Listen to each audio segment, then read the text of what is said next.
Shri UN Khaware, Secretary NIOS, he has been engaged in some other work. So I would like to request Professor B. Venkatratnam, Vice Chancellor, Kakatiya University, Warangal, from the government universities making a mark globally session to chair the session for us. So, sir, you can definitely present your viewpoints as well, the speech you have prepared, and at the same time help us in moderating the session. So, the other speakers in the session would be Dr. UC Pandey he's the Regional Director from IGNOU Regional Center, Bhopal. We have Dr. Arti Srivastav, Associate Professor, NUPA. We have Mr. Abhishek Pandit, Director Business Services, All India Society for Electronics and Computer Technology, that is ISECT, Bhopal. We also have Mr. Amit Kumar, Managing Director, Dr. A. Kumar Institute of Education, and President, Cyber4 Technologies.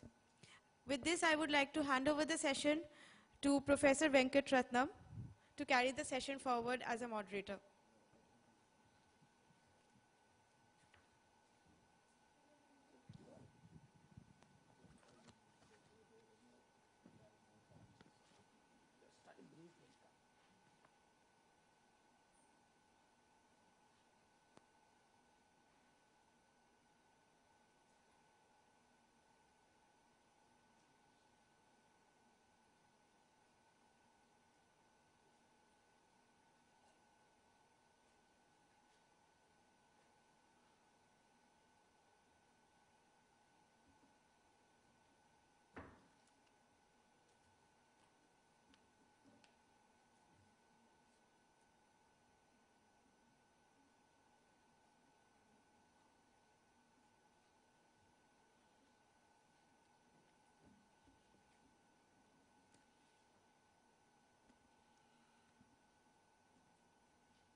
Organizers of the Great Education Summit, my fellow speakers, very distinguished delegates, invitees, guests, good afternoon, everybody.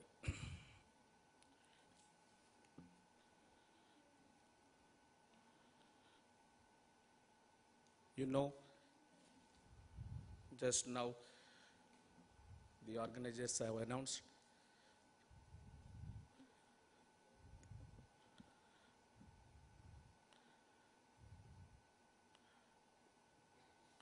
I have to speak in my session, Government Universities Making a Mark Globally. But I am fortunate to head this session on the request of the organizers,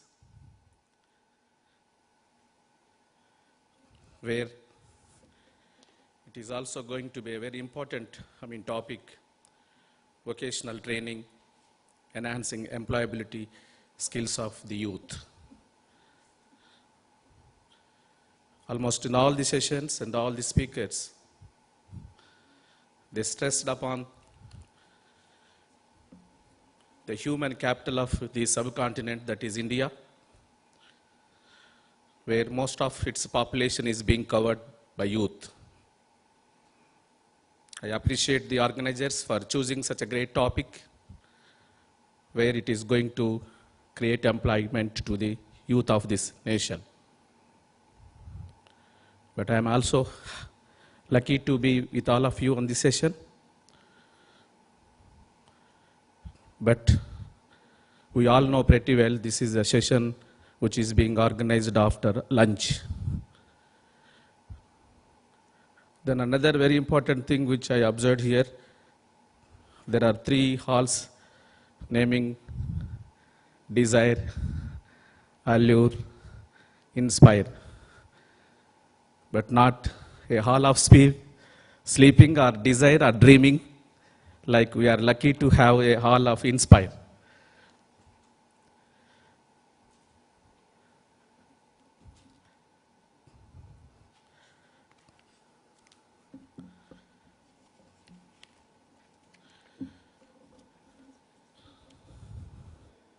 But we used to say sometimes, if you want to be happy forever, help others.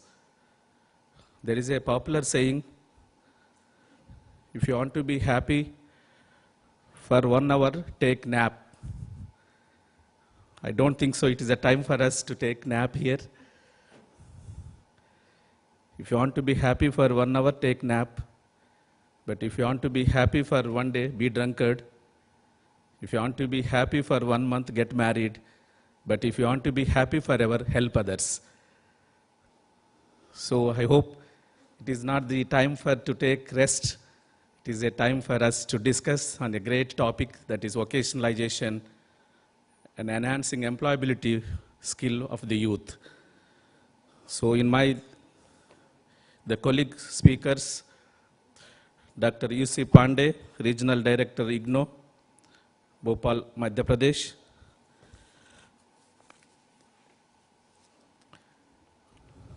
And we are having Dr. Madam Arati Srivachava, Associate Professor, National University of Education, Planning and Administration, New Delhi. And another, my colleague, Abhishek Pandit, Director, Business Services, All India Society for Electronic and Computer Technology, Bhopal, Madhya Pradesh. And Mr. Amit Kumar, Managing Director, Dr. A. Kumar Institute of Education and President, Cyberfort Technologies. These are the speakers of this session. Now I request Dr. UC Pandey, Regional Director of IGNO, Bhopal, to speak on this occasion.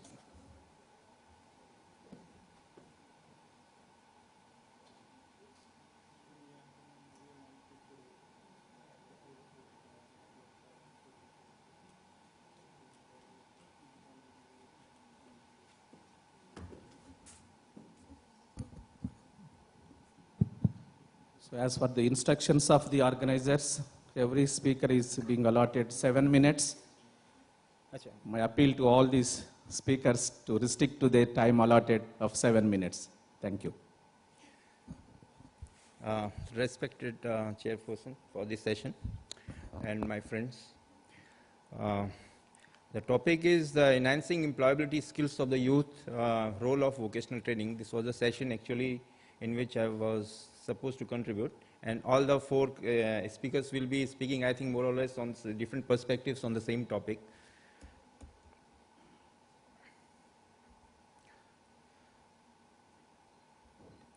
The first slide which I want to just show is how India is favorably placed in the international level as far as its demographic pattern is concerned. India is very favorably placed. I think if you will not be able to see the figures, but this is a figure which I have taken from the Ernst & Young's report, in which if we take 15 to 59 years age group, means age group in which the people work, then India has the largest proportion of the people. If we take the entire population of the world, 15 to 59 age group, and then India's contribution is the highest. Means India's contribution is around 18%, as against the other countries' contribution, which varies around 1 to 4%. And as far as the people, young proportion of the people who are in the young age group, means half of the population of India was younger than 25 in 2010. It will change to half of the population being under 28 in 2030, making India a very young country for the next 20 years. It is one of the major advantages which India has got in the international arena. Means the young people means the kind of people means who can act as a resource for the country. Young people means which the industry needs. And young people means who can easily adapt to the technological changes. So it is a major resource which the India can use for its advantage. And this is an area in which India has a major competitive advantage all over the world. This is again the same point. This is a demographic advantage which has to be converted into a dynamic economic advantage. The Indian youth which is 50% of this population is in the category of less than 25 years age group. They can, if properly skilled, we can convert into a major economic advantage for the country. Other economies of the world are basically aging economies. And the aging economy phenomena, which we call it, will globally create a manpower shortage of about 56.7 millions by 2020. By 2020, 56.7 million people will be needed across the world by the industry, and India will therefore be able to supply manpower not only for its domestic market, but also to the other countries. So this is a statement by Sri Pranab Mukherjee, which says that demographic advantage India has in terms of large percentage of young people, young population needs to be converted into a dynamic economic advantage by providing them the right education and the skills. So these are the job opportunities which are awaiting our youth. By 2022, about 500 millions will need vocational training or skill development training in 20 high growth areas if we continue to grow at the existing pace. If our economy continues to grow at the rate it is growing, then by 2022, around 500 millions will need vocational training or skill development training, which is a major requirement which will crop up in the future. And as far as the 12th five-year plan is concerned, it aims to increase the percentage of workforce with the formal skills to 25% at the end of the plan. It is estimated that 50 to 70 million jobs will be created during 2012 to 17, and 75% to 90% of these additional employment avenues will require some kind of a vocational training. So where do we stand to meet this requirement? But the picture on the other side is not as rosy as we think. This huge population of the young people in our country is not properly educated. They are not properly skilled. Our industry desperately needs the people. That is true across the world, but in Indian situation, the things are very much pessimistic. We find that only 10% of our workforce has formal training, out of which 2% is 1.5 to 2 million people, that is 2% students in the age group of 15 to 25 are enrolled in the formal system of vocational training. And 8% are in the informal sector they take training. And this figure is 80% in Europe, 60% in East Asian countries like Malaysia, Korea, and Taiwan. So that is the state of affairs we have. According to, you will not be able to see, I think, the figures here, but according to the NASSCOM McKinsey report, the Indian industry will face its biggest challenge ever, a talent shortage of 3.1 million knowledge workers across industry by 2010, compounded by the fact that only 25% of the fresh engineers and a mere 10% of the fresh graduates are actually employable. Only 10% of the fresh graduates are employable, and 25% of the fresh engineers are employable. The situation is therefore grave, but it can be addressed through a solution that empowers youth. As far as the talent shortage is concerned, as I told you, that because of our young people not being properly educated, means not being properly skilled as per the requirements of the industry, we have severe talent shortage. Our industry desperately needs people who needs to be skilled as per their requirements. There are vacancies available in the industry. They are finding it difficult to find talent, but on the other side, we have the huge unemployment of even skilled people who are not as per the requirements of the industry. 34% employers continue to experience difficulties filling the vacancies even during the period of crisis due to lack of requisite skills. India, this percentage is 48%. Even in other countries, that was the issue. Japan, 81%, Australia, 50%. The major reason is that the industry, whatever skills the industry needs, and the people who are looking for those places, they don't have the technical competencies and the soft employability skills as per their requirement. So this is a major skill gap. The World Bank report, as far as India is concerned, the relative supply of workers with technical and vocational skill has declined. This may be due to the fact that the workers with technical and vocational qualifications do not have the skills that meet the labor market needs, often because of the poor quality of training provided to them.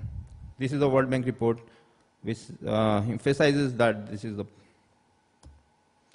So what are the challenges?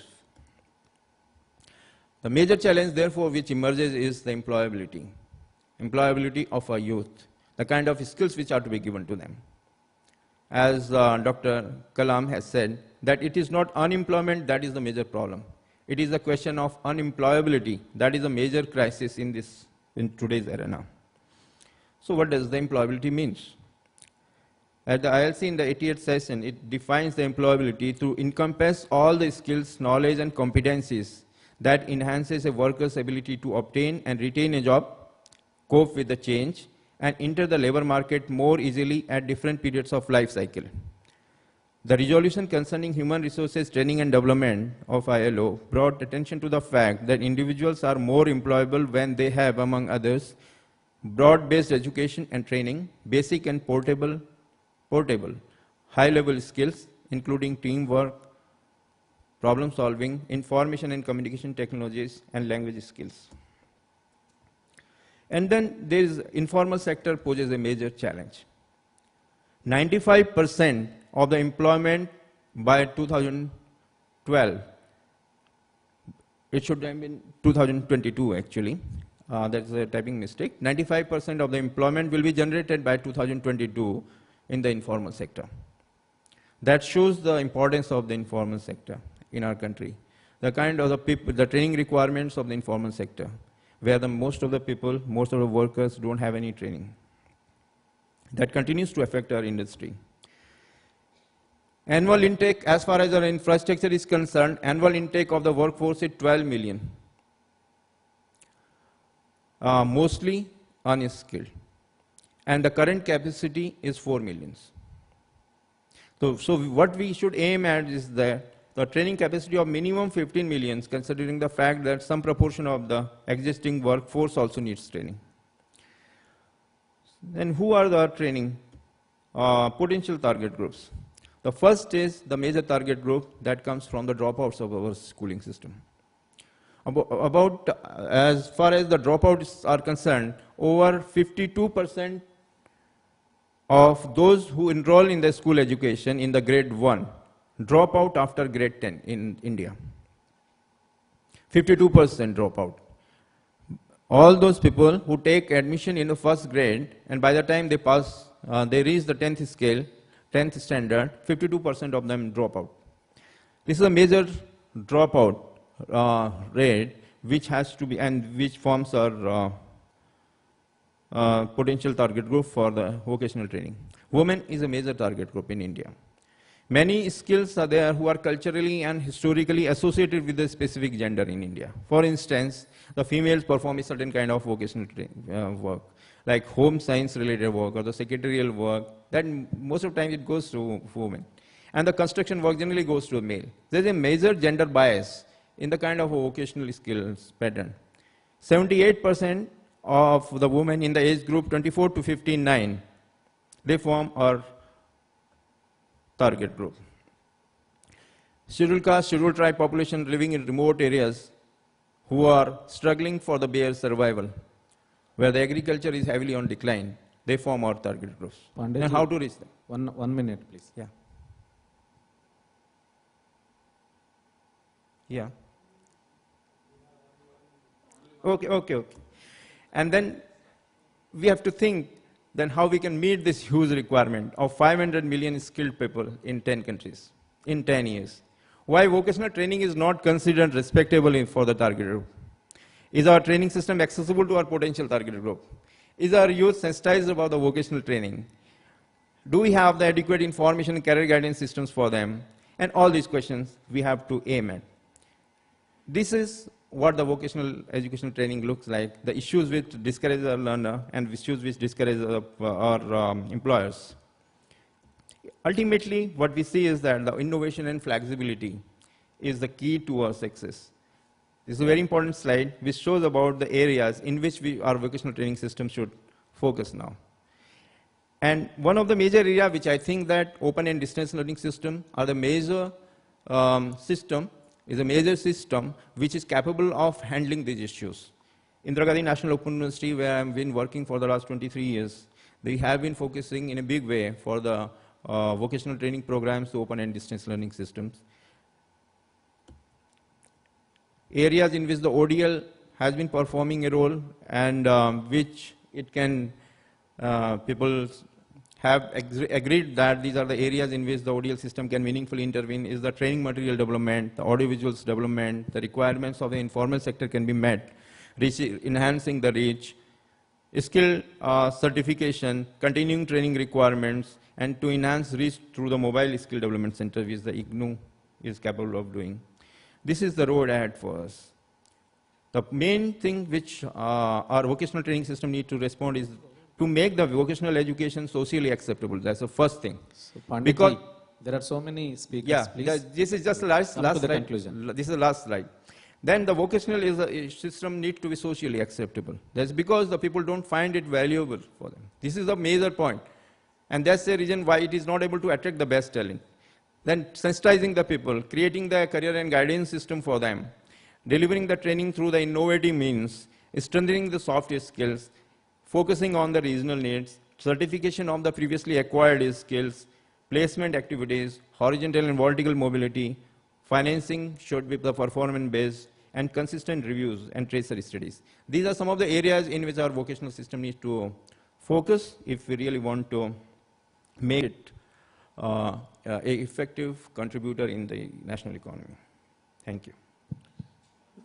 Thank you, Pandit ji, for your presentation with facts and figures. Now I request Dr. Arati Srivastava to present the paper.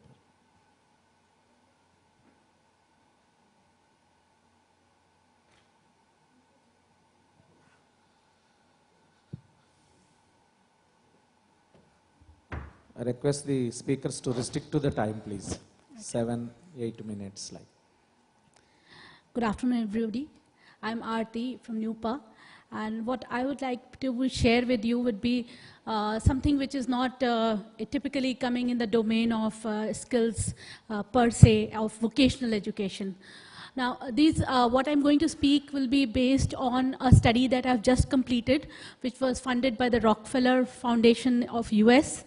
And that study was basically on skills for employability in South Asia.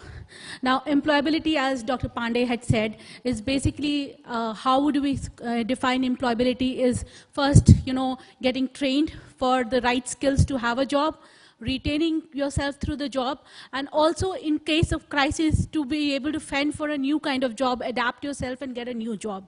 So this is what we mean by employability. And in this context, we try to get the feedback from the industry.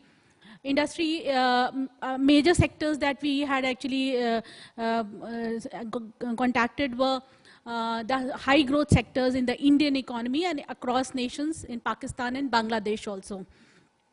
And the industry, said that most of the focus group discussions we analyzed, and we found that the industry was not really bothered about the technical skills. What they were looking for was very generic skills. Generic skills in the sense that, generic skills of, team working, ICT, language, communications, willingness to learn, honesty, all these kind of things. They said that these are what is missing. They said if we get a person who is willing to learn, who is very honest, punctual, is ready to work, we will be able to take care of the technical skills within a period of 3 months, 6 months, depending on the level at which we need to employ the person. So what went wrong? What went wrong?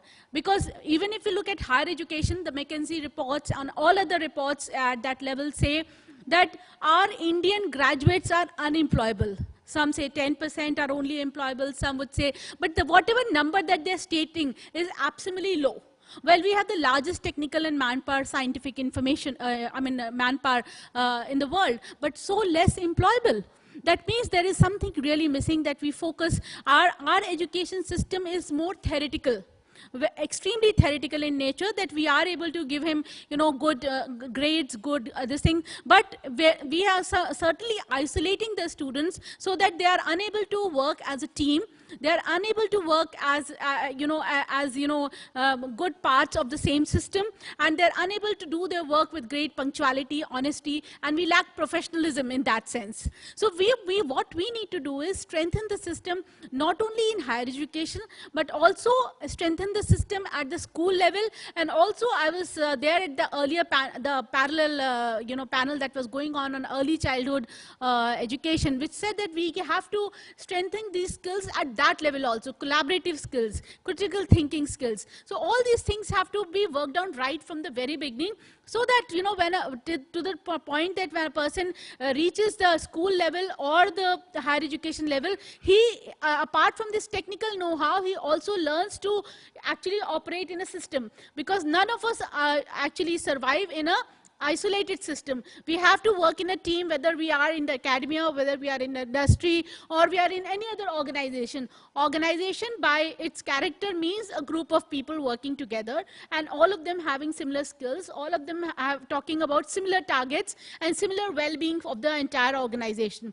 So what we need to do is that identified all these skills and strengthen them right through the system, right from early childhood to higher education, so that everybody is apart from having technical knowledge, also has these basic generic skills, which makes him much more employable. As Dr. Pandey had already pointed out, that we are in the stage of demographic, we are experiencing the bulge, the demographic bulge in the age pyramids, and this is what our earlier NASSCOM chief, Dr. Mehta, Debang Mehta, had to say, that what oil is to Gulf, human beings are to India. That we have all this excess population, if garnered properly, can be a resource for the country, which will not only lead to higher per capita incomes, but higher national incomes and higher gross domestic products and more GNP, so to say. So this resource, how do we need to do, is by actually severing the dichotomy between vocational and general education. Traditionally, what has happened is that the school dropouts will go for vocational education, and the good students will go for general education. That means the moment a child tells his parents that I'm not interested in studying further, he will be given a tag of not being good, not being intelligent enough to carry on his study at a later level. So here is, what gives him that inferior status in society, does not, allow him to have a good status job, and the stigma attached to vocational education. What we need to do is that school, if you look into the history of schools, how this modern school system came up, how this modern formal education system came up, the schools came up as a post-industrial phenomena. After the 16th century of industrialization, we see that these schools came up. Schools came up to actually educate people to meet the labor market demands. The industry demands were actually, the schools came up as a phenomena to actually cater to the labor market needs. And the universities came up basically for law and for civil this thing. So the two ancient universities came up under these larger domains. But here, when we look at, that skilling was not really a part of higher education, but now in the recent thinking, even in higher education, people have started talking about what exactly do we need in higher education, how do we make the skill mapping in terms of new thinking, new knowledge, new innovations, what all these are the basic characteristics that you need, and that is how you should, plan your curriculum in a way so that new ideas can come up and new knowledge can be created. So that is what they're talking about in the skill map also, and that this will lead to more employability in the higher education sector only. But when we talk about skills which are industry-led skills, then we'll have to look into these needs. First, we need to actually build that divide between the industry and the academia. The academia actually deals in a very ivory tower kind of an approach, which is very, very non-conducive to skill development of the nation. We need to actually build build in that the linkage between the industry and academia, see that what is that the industry needs, and train our people accordingly, not by giving them just one vocational education, but by strengthening the basic generic skills so that they become overall more employable. The technical skills can come at a later stage. The government of India has now started, talking about the National Vocational Education Qualification Framework, which begins from the class 9th onwards. They try to actually bridge the gap through building vertical and horizontal mobility. Germany has a very good model in which, every child in the school is also associated to one industry, so that he not only is learning through the school, but is also in touch with a particular school, a particular kind of industry, and therefore when he grows up, he is also as familiar with the industry as with the formal curriculum within the school. So this kind of a model that we are trying to build up, so to do away with the stigma that any person who wants to drop out after 10th can actually, go start working as a mechanic, as a plumber, as an electrician, come back with the practical knowledge, go and update his certificate or diploma in that particular field, to the sector skill councils which are being set up with the help of National Skill Development Corporation, which is another major initiative under the Prime Minister Council. Because throughout we have seen this divide between industry, the Labour Ministry and the Education Ministry. There's always a divide, and whatever they talk, they say this is our work and their work. Although everything is integrated, we have to look at these things very holistically and build organic linkages between all sections of life, so that, skill development along with knowledge generation, along with other activities, what we were calling earlier as co-curricular, extracurricular, now becomes co-curricular, and so that all this training goes on and goes into the skill development of a person. Maybe not technical skills, but overall, skilling of a person to, work in teams with honesty, with punctuality, and which is why we always feel that India is lagging behind because of less professionalism. Because we need to become more professionals, and these are the skills which will make us more professional in nature and will help us, building our employability at different stages of our career. Thank you. Thank you, madam, for covering the basic skills to the advanced skills. So now I request Abhishek Pandit, Director Business Services, All India Society for Electronics and Computer Technology, Bhopal.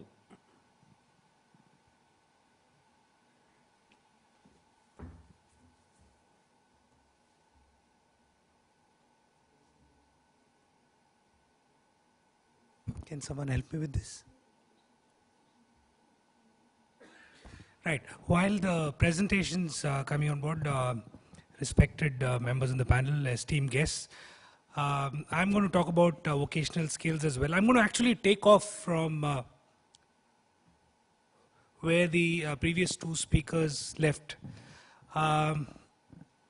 So the first presentation, we saw all the numbers. We know the skill set that needs to be skilled in India. We've also heard from Dr. Aarti about the industry and the academia that needs to come together. We've heard about the various initiatives that have been taken.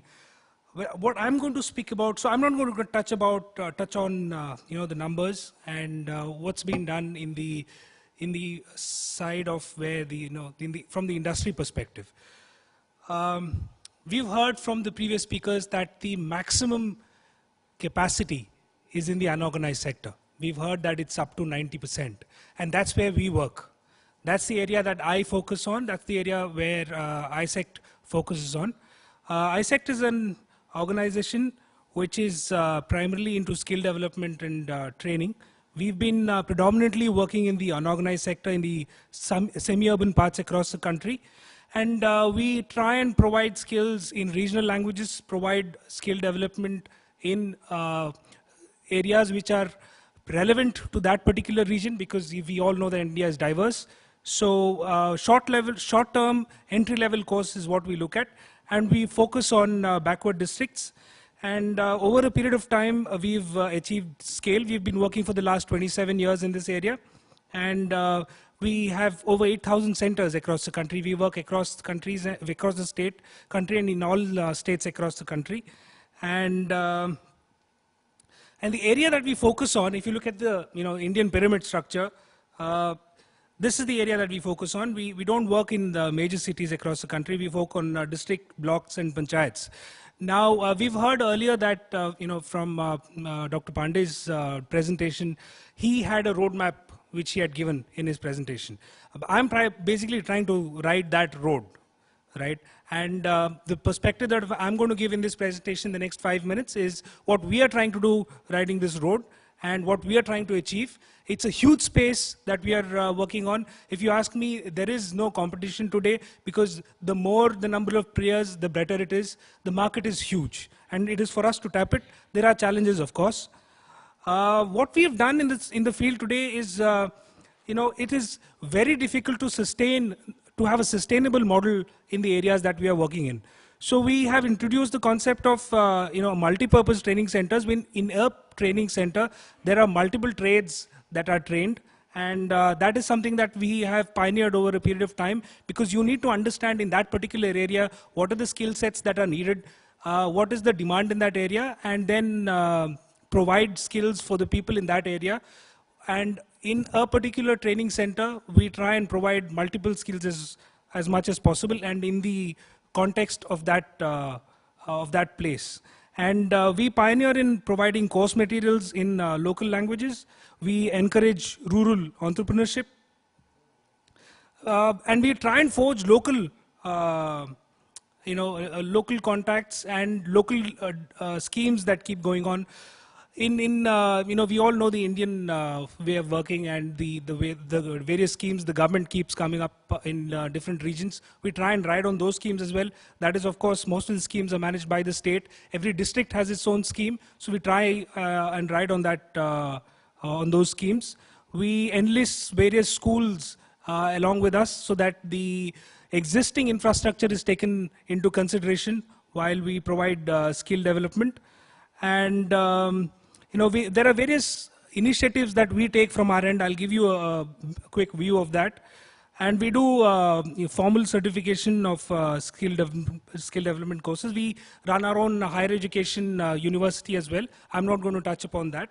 But we design courses relevant for a particular skill in a particular area. And there's a huge team which does this in the back end.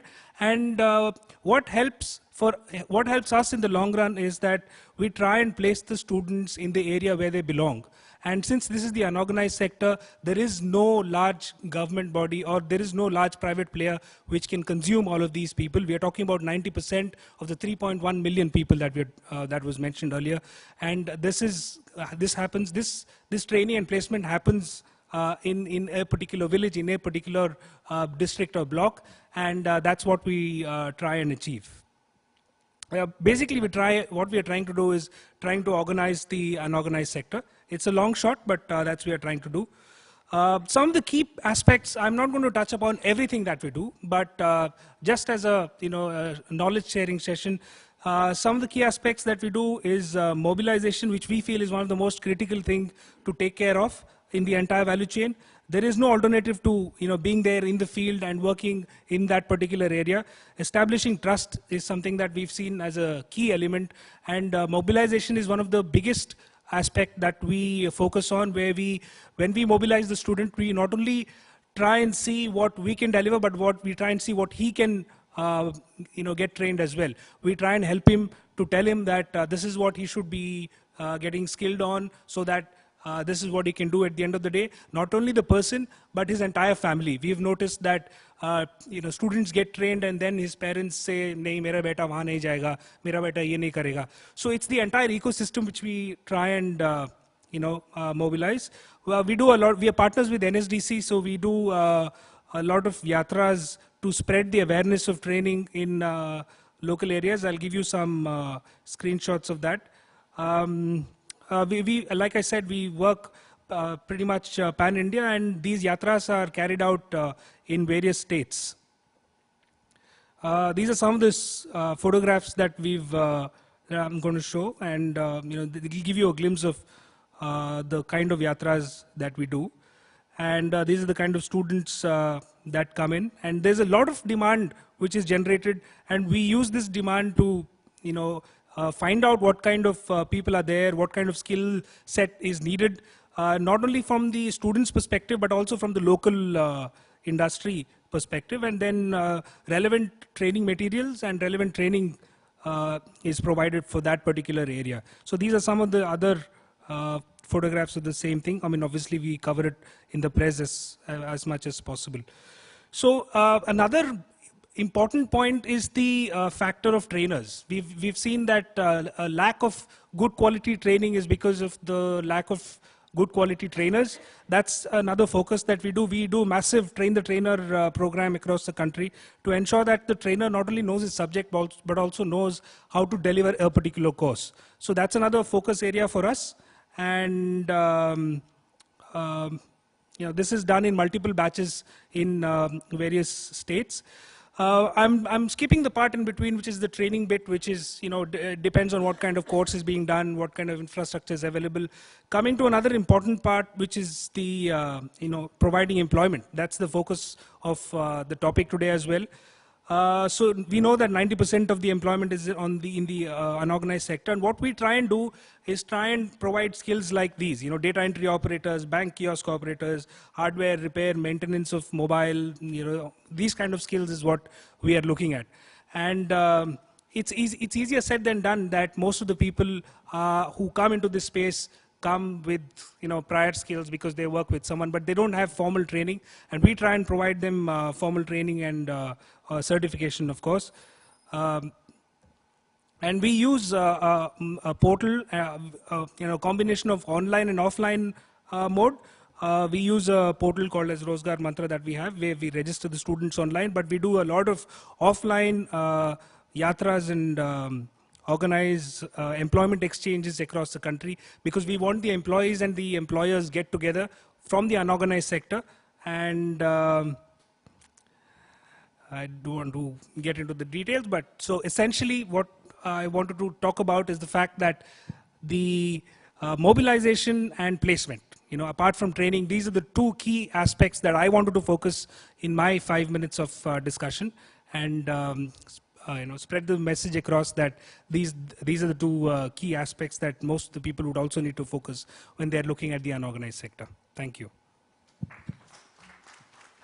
Thank you, Abhishek, for covering unorganized sector and mobilization of the both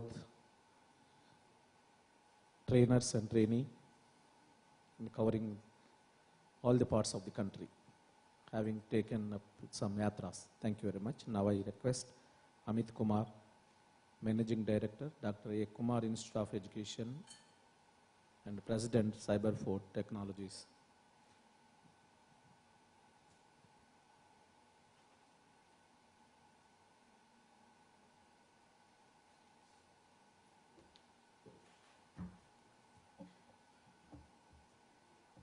Thank you very much.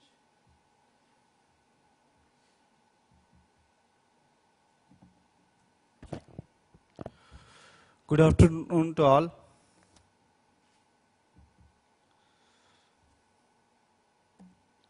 Actually, I discussed the role of skill-based vocational training for Generation X. Our world is graduating to new level of technologies, knowledge, entrepreneurship, and productivity and development.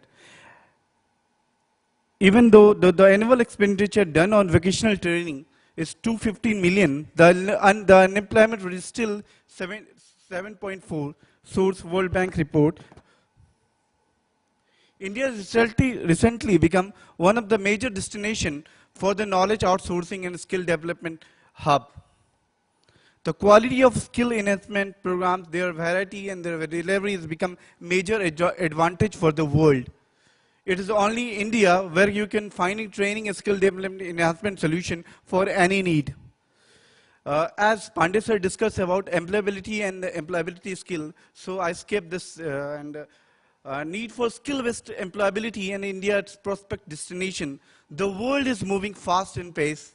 With integration of information technology, think anything, there is something in the world who needs smaller and detailed training the better. In 2007, The International Conclave on Skill Development clearly highlighted the need for concentrated effort in skill delivery. The conclave not only pointed the relevance of skill in sustainable development, but also the importance of international cooperation. Some of the hotcake, still best vocational course at a glance. One of them is algo trading. It is a high frequency trading. It's in America 80% trading through the algo trading. The opportunity for us, for MBA students who are do algo trading with MBA, the probability of job getting is much more higher than simple MBA. And another thing is cyber security. It is emerging in a very fast manner. Cyber security refers to prevention of methods to protect the information from being stolen. A cyber security plan is critical when company information is highly sensitive, such as data with organization of repute. A beginner can expect package of 3 to 6 lakhs per annum. Candidate with higher academic qualification, work experience drop to rupees 30 lakhs based on the job role. As IT Secretary Mr. J. Satyanarayana says, we need more than 5 lakh professionals to protect our cyberspace. We only have a small fraction of this. This means the demand is much more higher than the supply. The big opportunities for the youth, they can use the cybersecurity field for their employability. We are living in the phase of digitalization, work in cloud computing environment. Recently, 22 websites, including a budget website of Andhra government, was hacked by hackers. World's biggest DDoS attack took place in month of March 2003 by a group of calling itself Stop War, an alliance of activists. Cyber criminal is believed responsible of bombarding spam house in London with up to 3 GPS.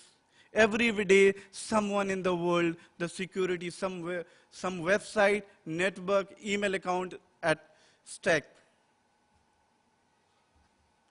Thank you. The big opportunities in the field of cybersecurity, and we are offering several new courses in the cyber fraud technology. So 5 lakh job is it's not very,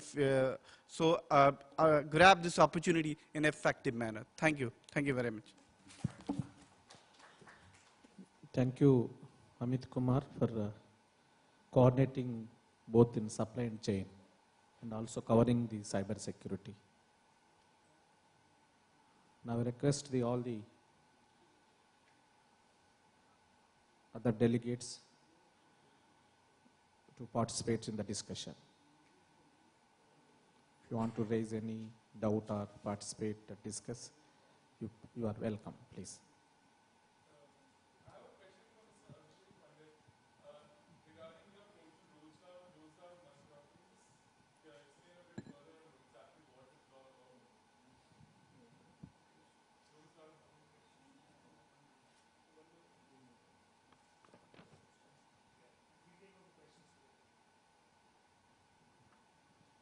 Hello. This question also to ISECT, who presented. I am Lord Winner from Tata Institute of Social Sciences.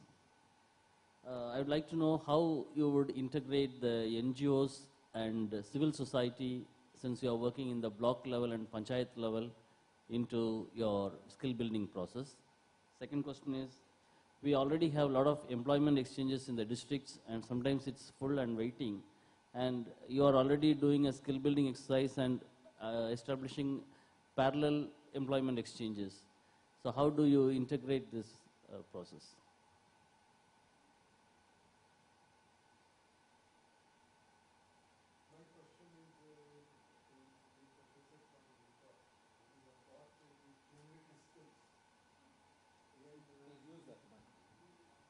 Is there any ranking, because we have those generic skills, but some of them are more important, some of them are less important.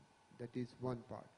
The second part is that, teaching them using traditional pedagogy is very simplistic.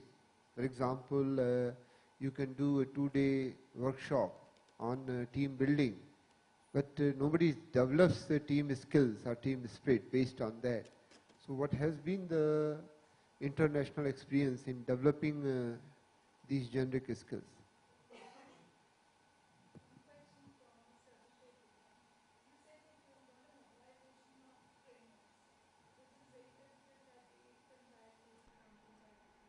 So how are you able to manage that group of trainers? What do you actually do?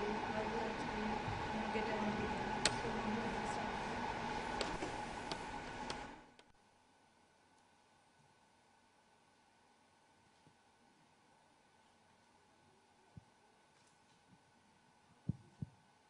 Organizers, please arrange to.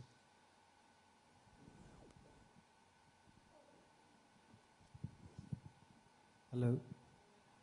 This is a question for vocational training only. How do you, encourage private players to come and play an active role on supporting this particular thing?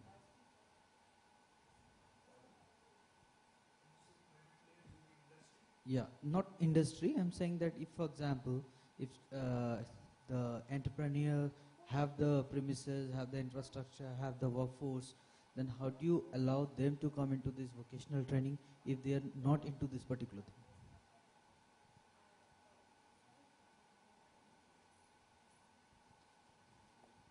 For students undergoing the vocational training, is there any formal certification required, or it depends on the provider? I want to know if there are bodies other than IGNOU who certify such vocational courses.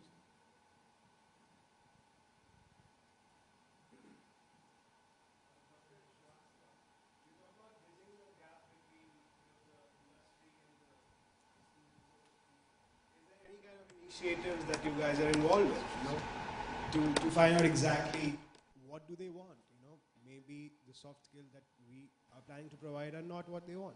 So is there any such initiative that you are involved with?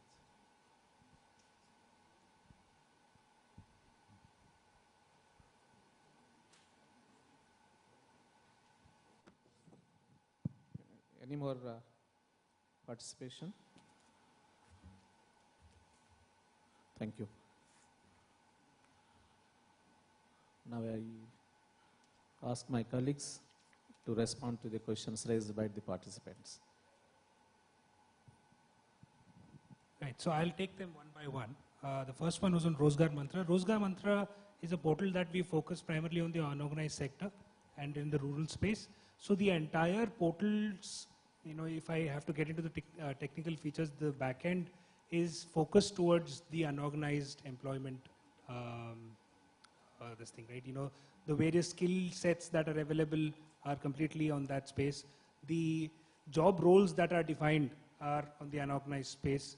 The kind of people who come and employ are also from the unorganized sector. It's not the large employers who come and take it from there. I mean, including a small retail person can log in and take a guy for retail, etc., etc. So the portal is focused completely on the unorganized sector.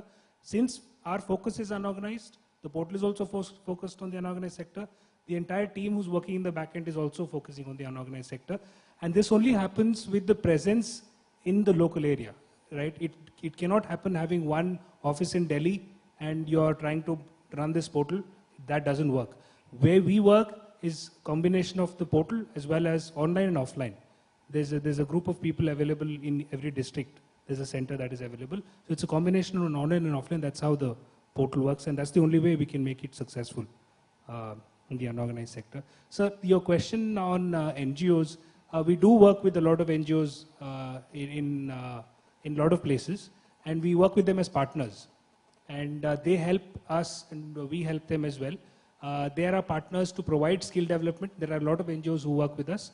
And we provide them with the entire content, with the training of the trainer, certification, examination, and all of that. But since they have the wherewith of that particular place, they work with us. They give us the demand, and we give them whatever skills they need. But we do work with a lot of NGOs.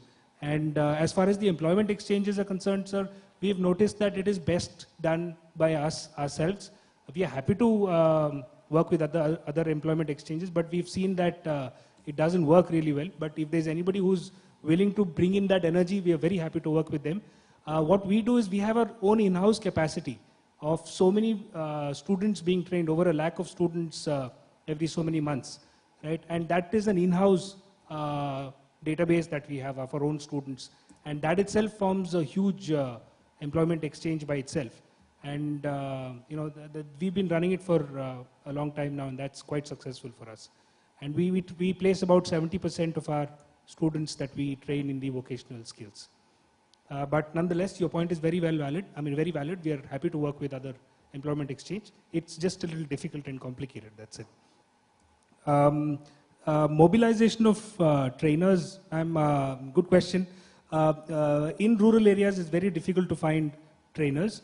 And so what we do is, this is the trick of the trade here, where we make them stakeholders in the entire training program, right? So the trainers are a part of our training program, where we say that if there is even in the financial aspects of that, so the outcome of the trainer is not only to train, but also to place.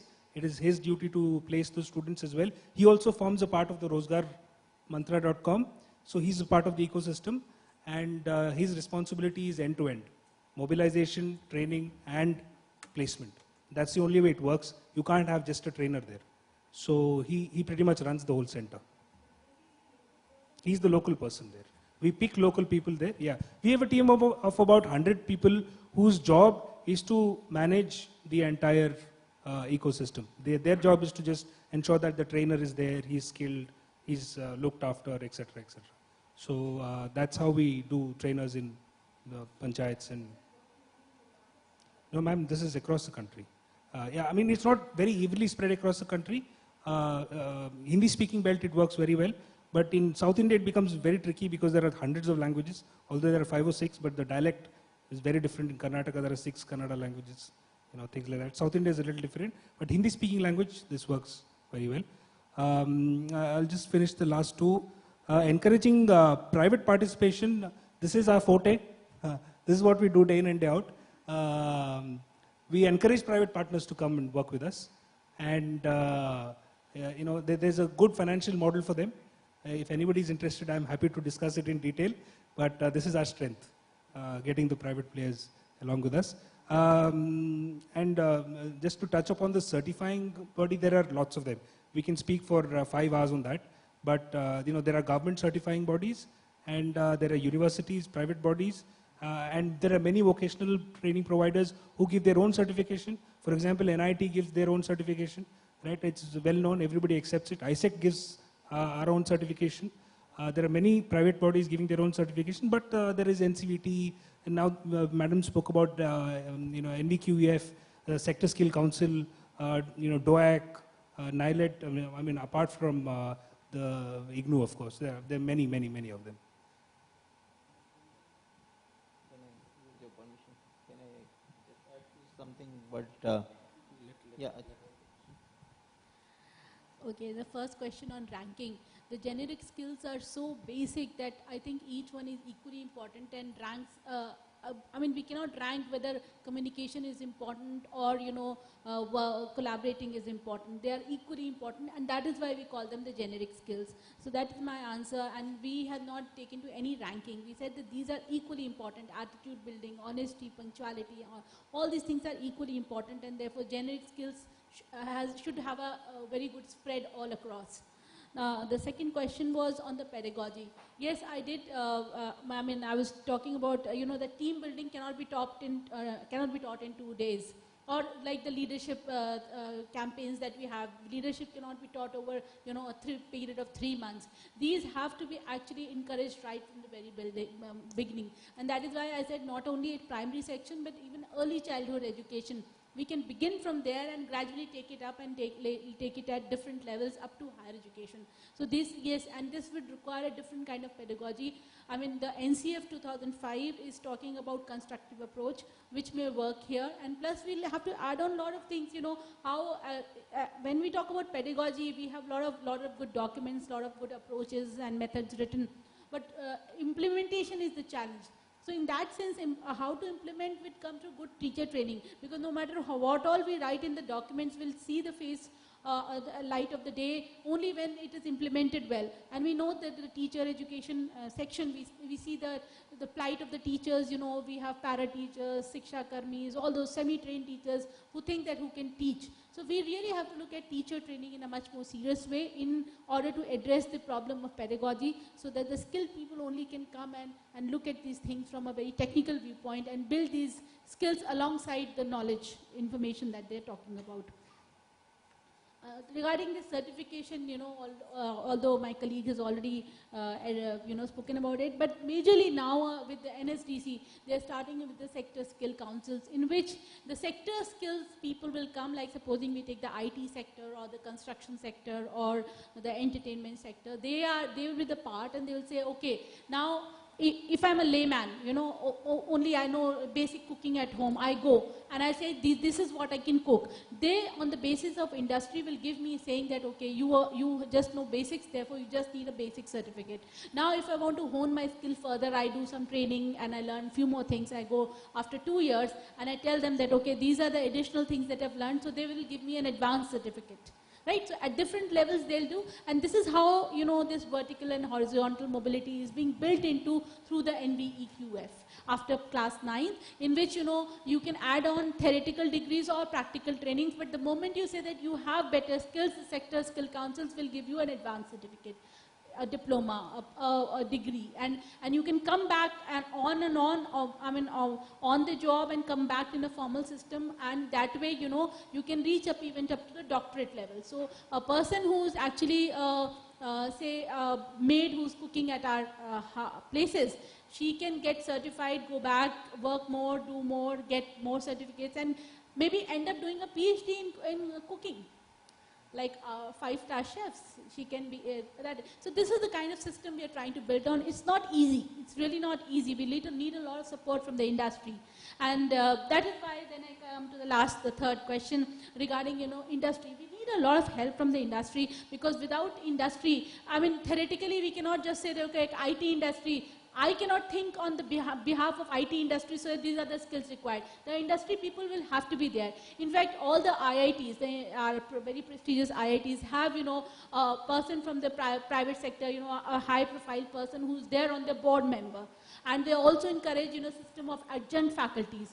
But where my study was concerned regarding so I went around the cities. This was an entire South Asia study. So I went to 3 different kind of cities in India: Delhi, Mumbai, and Bhopal. Bhopal being central and a big great city, you know, I had all the rationale of sampling there.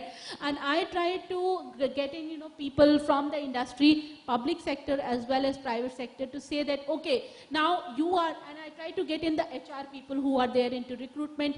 And I tried to ask them, you know, through the focus, I had some anchor questions on my table, and I tried to ask them, you know, that, okay, if you were to employ, what are the skills that you will look forward to? Supposing you have 10 people here, what are the skills? So they spelled out the actual needs that they look out for. And that was the basis for my study, that said that, yes, you know, they are not really looking forward for major technical skills. Technical skills, they can cover anytime. You know, even we keep, you know, enhancing our technical skills, you know, even as you know, different levels of teaching, we keep honing. So technical skills were not an issue. The main thing was that they wanted people who were ready to learn, who were honest with work, who knew that work is important, who were honest, punctual, they had the right attitudes, they could communicate. Communication came out to be very big.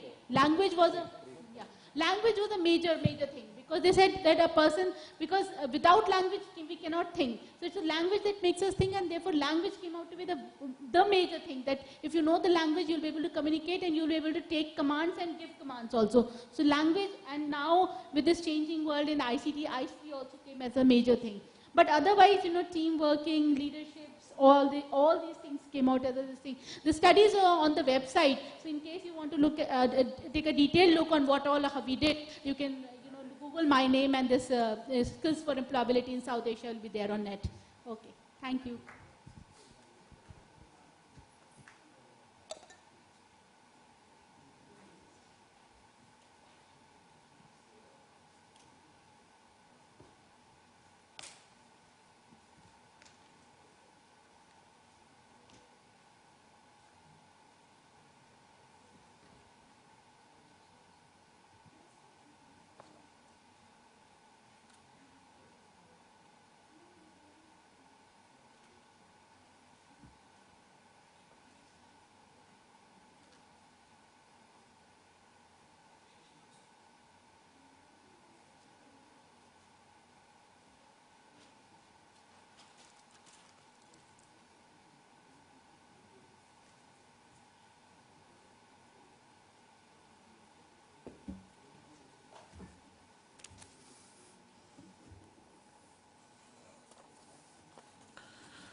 I thank all of you for participating very actively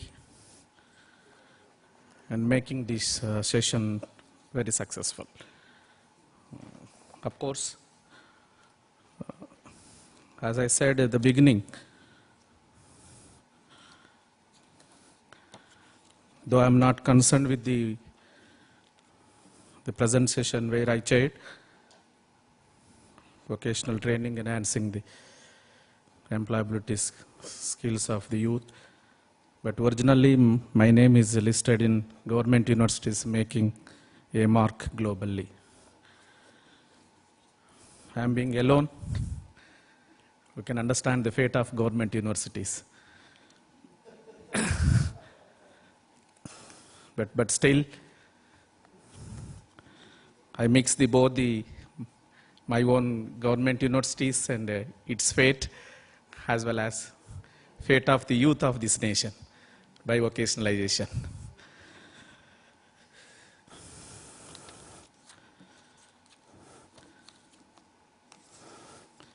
See, globally, we all know we are having so much of historical background in the university system.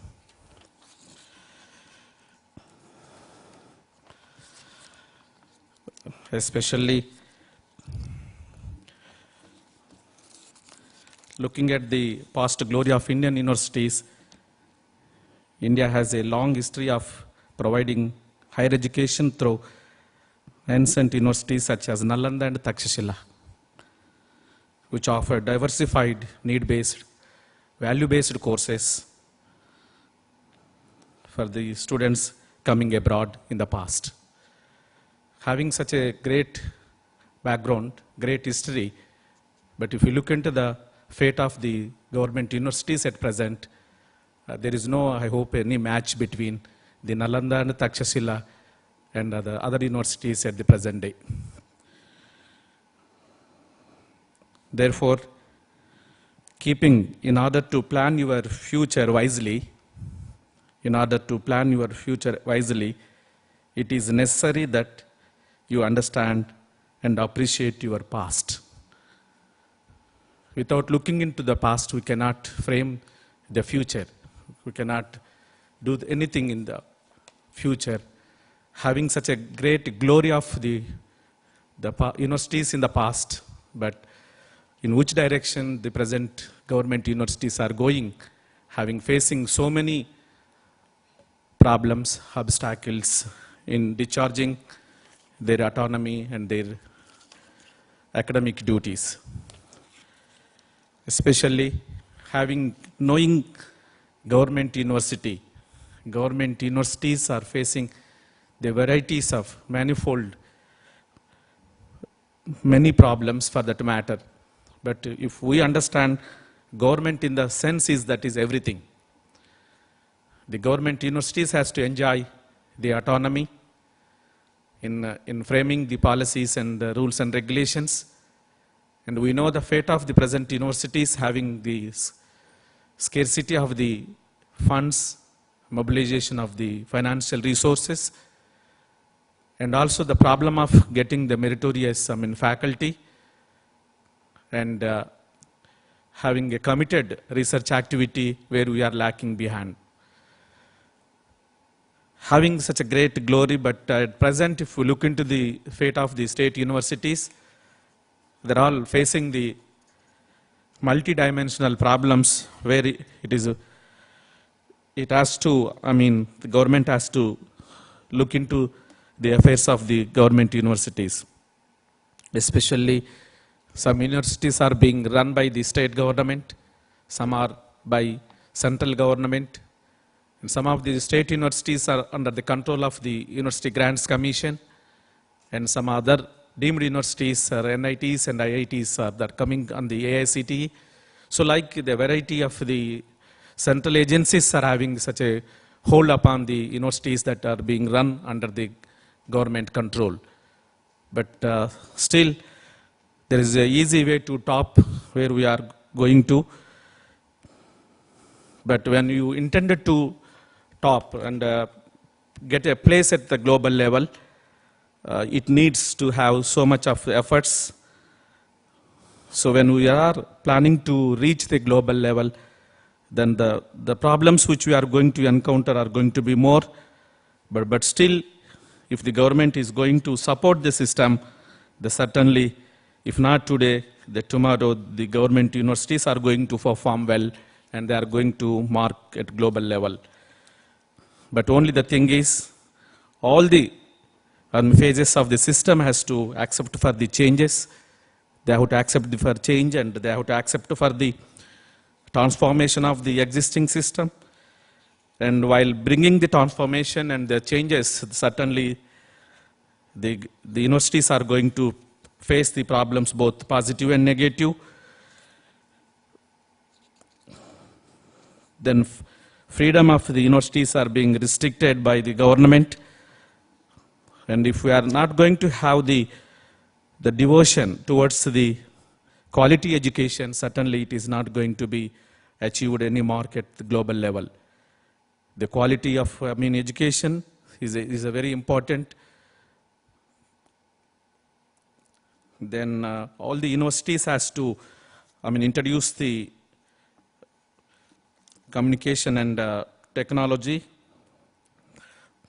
Then if the thing is going to be attended with so much of commitment and devotion, then certainly these government universities are going to have its own recognition at global level. We all know a few universities in our country has produced the Nobel laureates in the very past, I hope, before independence. But after that, though we are having more number of the universities, but coming to the academic and the research, development, seems to be very poor.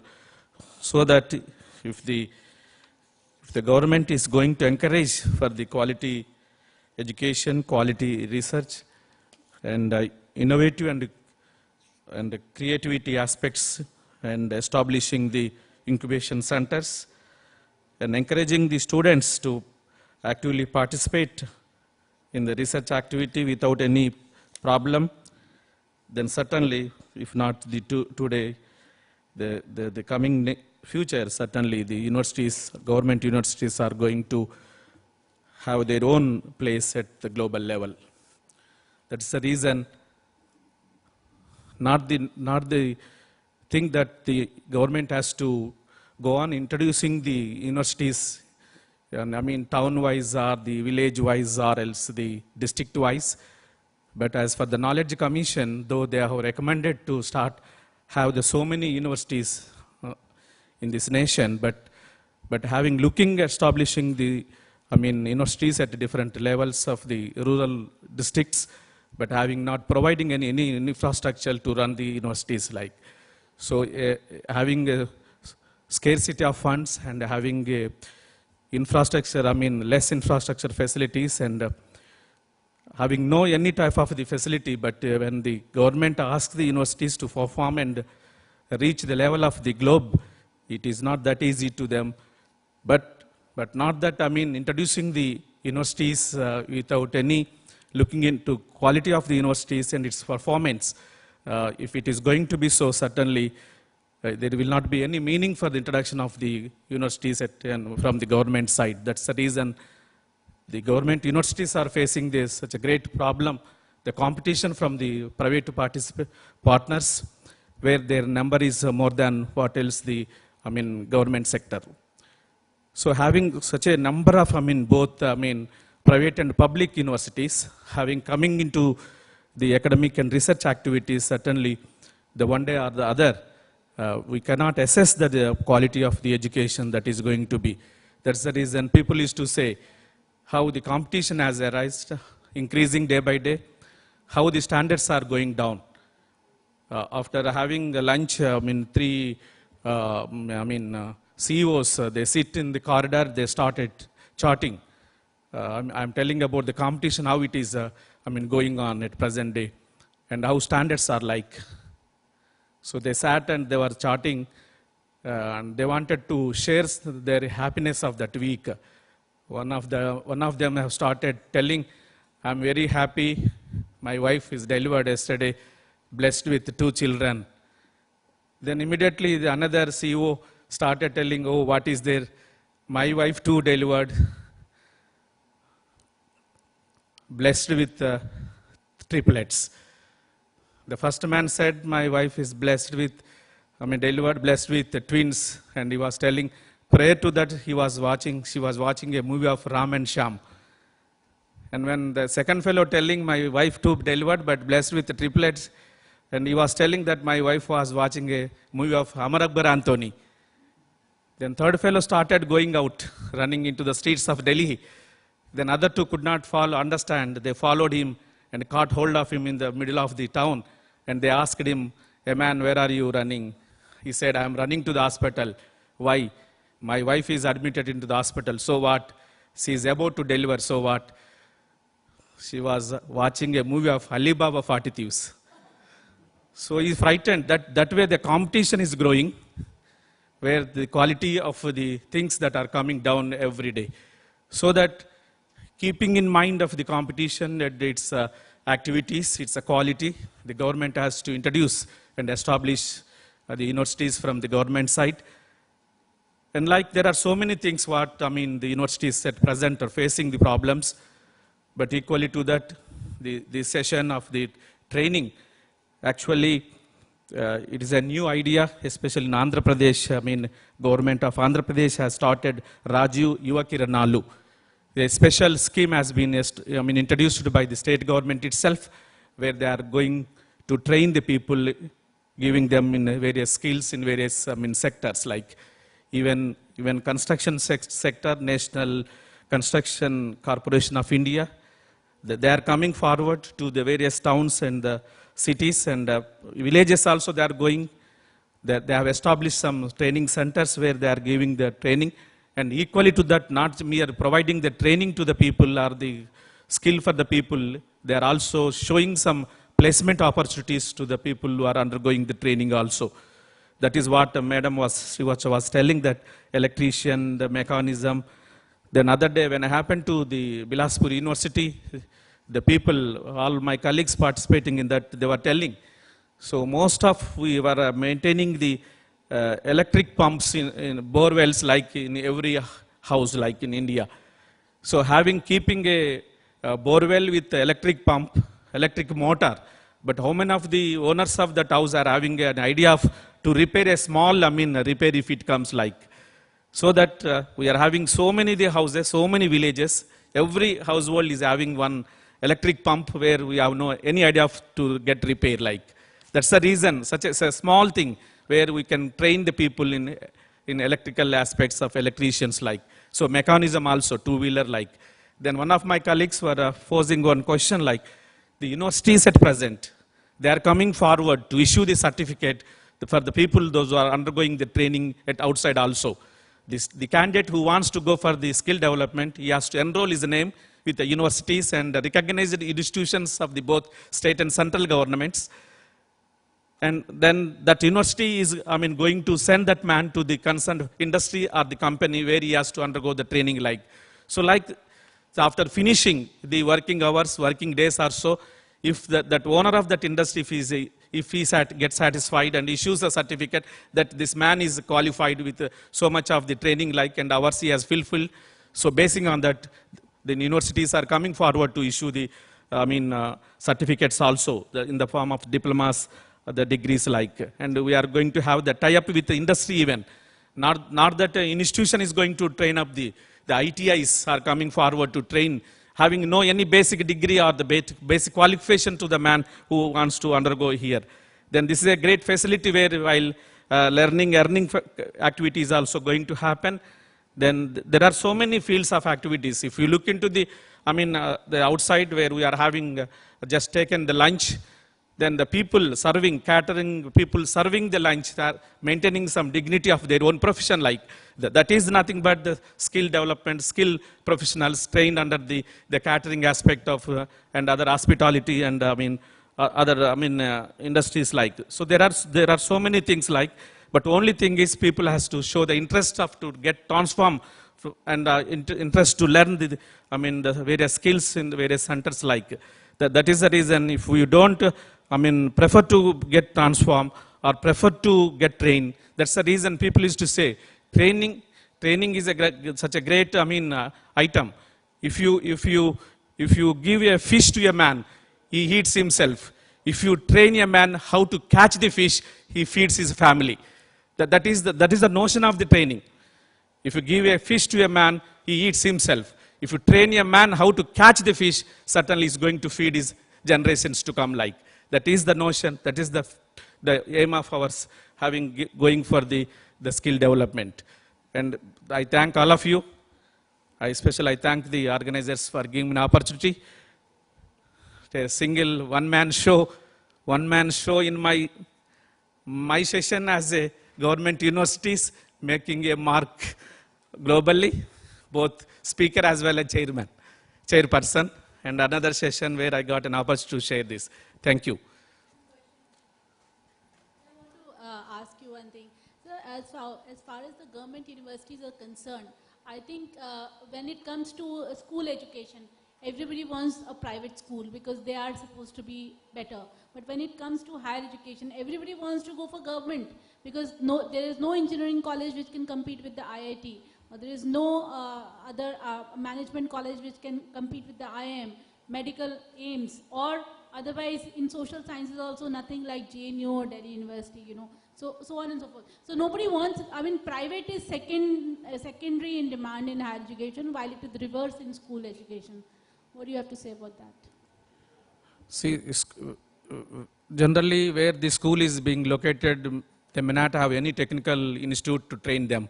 But to the extent possible, they may have access to the ITIs, both private ITI and public. And otherwise also, especially the school dropouts are the people who wanted to pursue +2 or some other level, they can pursue the course as usual. In addition to that, if they want to undergo any skill development activity also, they can go for it. That's the reason. See, we universities are not going to look whether it is a, school standard or the +2 standard or the undergraduation like. If anybody approaches the university, if he wants to undergo any training regarding his own area of his own specialization like, then that institute is going to have, MOU with that private organizations like a mechanic shop, where a man is interested to undergo the training of a mechanism or so, then that universities or institutions are going to have MOU with that, private, mechanism, then where they are going to have tie-up with and the universities or institutions or ITIs are going to issue the certificate where it is going to benefit him to get the job in the marketplace like. So that is what skill development in various aspects. It has no any hard and fast rule. Anybody having any formal education even, he can go for the vocationalization of the skill development. Thank you.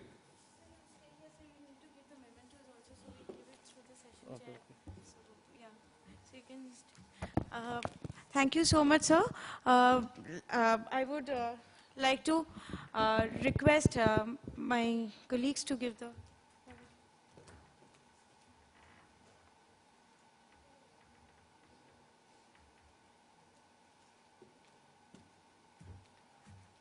First of all, I would like to request Professor B. Venkatratnam to give away the memento through Dr. U.C. Pandey, Regional Director, IGNOU, Regional Center, Bhopal. Where's my... Can we have a round of applause for all the speakers?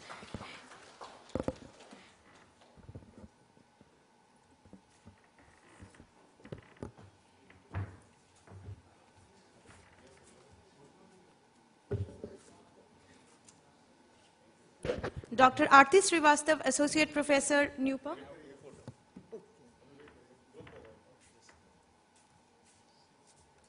Can we have a round of applause?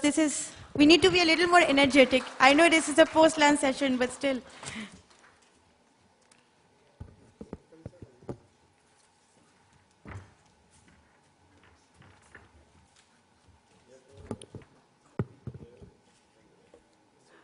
Mr. Abhishek Pandit, Director, Business Services, All India Society for Electronics and Computer Technology, Bhopal. That's ISECT, Bhopal.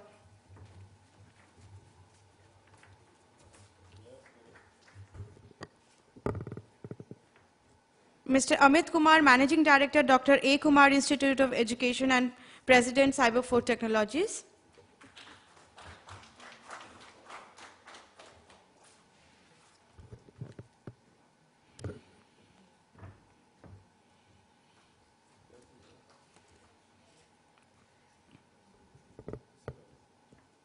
I would also like to request Mr. Amit Kumar to give away the memento of thanks to our session chair.